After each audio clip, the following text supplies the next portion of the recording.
আসসালামু আলাইকুম। আপনারা সব কেমন আছেন? আশা করছি যে যেখান থেকে ভিডিওটা দেখছেন সকলেই ভালো আছেন। মিশুর হেসেলে আপনাদের সবাইকে ওয়েলকাম। আজকে আমি আবারও একটা রেসিপি নিয়ে এসেছি। আজকে আমি ম্যাগির অমলেট করে দেখাবো। তাহলে চলুন দেখা যাক কী কী উপকরণ আমার লাগছে। প্রথমে আমি এখানে নিয়েছি দুটো ম্যাগি, একটা ডিম নিয়েছি টমেটো কুচি একটা, নিয়েছি ধনিয়া পাতা আর নিয়েছি পেঁয়াজ। এগুলো সব আমি কুচিয়ে নিয়েছি। এবার আমি একটা পাত্রে ডিমটা ভেঙে নিচ্ছি। আমি যেহেতু দুটো ছোট সাইজের ম্যাগি নিয়েছি তাই আমি একটা ডিম দিয়েছি। কেউ বেশি হলে ডিমের পরিমাণটাও বাড়িয়ে নেবেন।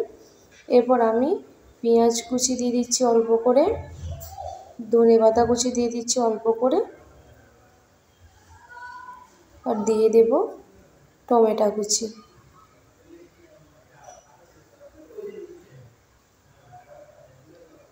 এবার এর মধ্যে আমি দিয়ে দেব স্বাদ মতন লবণ,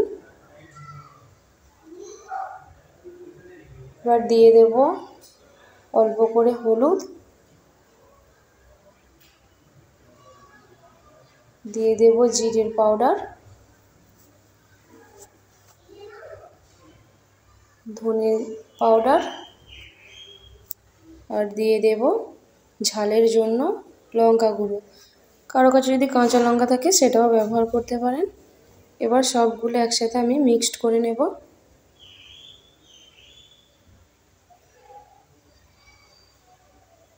দেখতেই পাচ্ছেন আমার ভালোভাবে মেশানো হয়ে গেছে। এবার আমি কড়াইয়ে তেল দিয়ে দিয়েছি।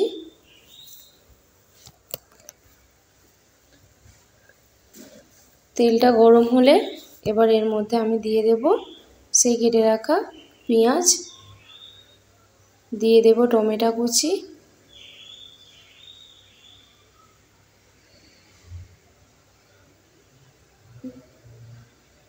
এবার এগুলো একটু ভালো করে আমি তেলের সাথে নেড়ে নেব,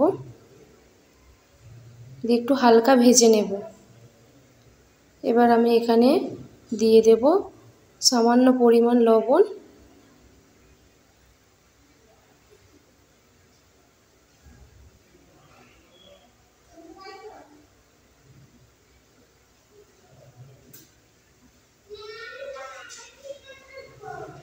আবারও একবার লবণটা দিয়ে আবারও একবার মিশিয়ে নেব। আর দিয়ে দেব ম্যাগির মশলাটা, হাফ দেব আর হাফ রেখে দেব। মশলাটা সবটা দেবো না, অল্প দেবো, অল্প করে পরে দেবো। সব কিছু আমার ভালো মতন ভাজা হয়ে গেছে। এখানে আমি একটু সামান্য পরিমাণে জল দিয়ে দিলাম। এবার এর ওপর আমি ম্যাগিগুলো দিয়ে দেব, তাহলে ম্যাগিটাও ভালোভাবে সিদ্ধ হয়ে যাবে। আলাদাভাবে সিদ্ধ করতে হবে না, এর মধ্যেই সিদ্ধ করা হয়ে যাবে। এতে আমি আবারও একটু জল দিয়ে দিচ্ছি।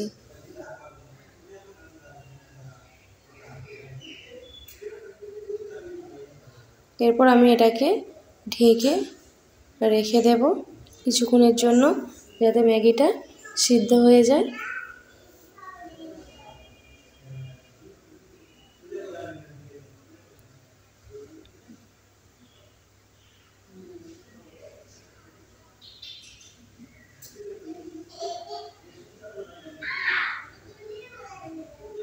আমি এবার দেখব ম্যাগিটা সিদ্ধ হয়েছে কি। দেখতেই পাচ্ছেন ম্যাগিটা সিদ্ধ হয়ে গেছে। এবার আমি এর ওপরে সেই ডিম ফেটানোটা আমি এবার দিয়ে দেব।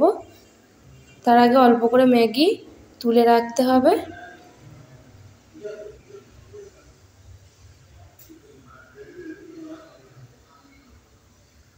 এইভাবে দিয়ে দিতে হবে।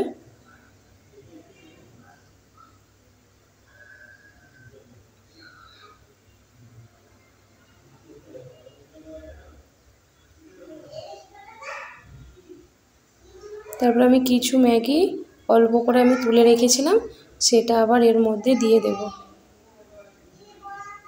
দিয়ে এর ওপরে ভালো করে আবার মিশিয়ে দেব।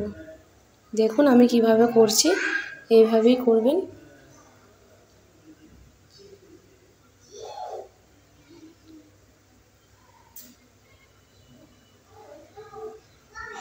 দিয়ে কিছুক্ষণ এইভাবে রেখে দিলেই অমলেটটা রেডি হয়ে যাবে।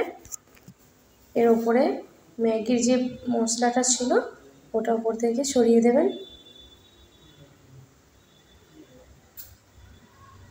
এর ওপর এবার ধনিয়া পাতা কুচি দিয়ে দেবেন।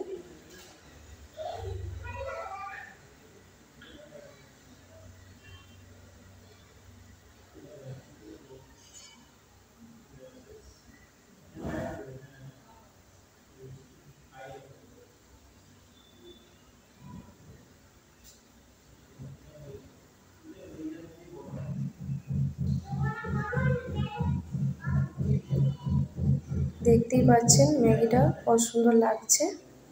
এরপর কিছুক্ষণ হলেই দেখবেন ম্যাগির অমলেটটা একেবারেই রেডি হয়ে যাবে। দেখুন তেল ছেড়ে দিয়েছে।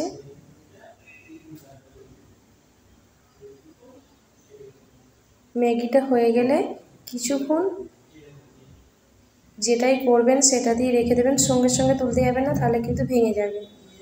দেখতেই পাচ্ছেন ম্যাগির অমলেটটা আমার রেডি হয়ে গেছে। এরপর আমি উপর দিয়ে একটু সস দিয়ে দিচ্ছি।